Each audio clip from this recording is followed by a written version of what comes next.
Voltage ಜಾಸ್ತಿ ನೀವು ಇರುತ್ತೆ. ಸೀರೀಸ್ ಲೈನ್ ಮಾಡಿದ್ರೆ ಈ ಥರ ಉದ್ದ ಹೈಟ್ ಮಾಡ್ಕೊಂಡೋದಷ್ಟು ನಿಮಗೆ ಮೈಲೇಜ್ ಜಾಸ್ತಿ ಆಗುತ್ತೆ. ಅಗಲ ಪ್ಯಾರಲರ್ ಲೈನ್ ಮಾಡಿದಷ್ಟು ನಿಮಗೆ ಪವರ್ ಜಾಸ್ತಿ ಆಗುತ್ತೆ, ಪ್ಲಸ್ ವೋಲ್ಟೇಜ್ ಜಾಸ್ತಿ ಆಗುತ್ತೆ.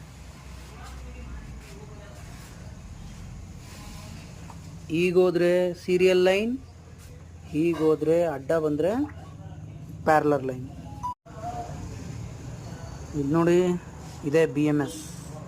ಬಿ ಎಮ್ ಎಸ್ ಅಂದರೆ ಬ್ಯಾಟ್ರಿ ಮೇಂಟೆನೆನ್ಸ್ ಸರ್ವಿಸ್.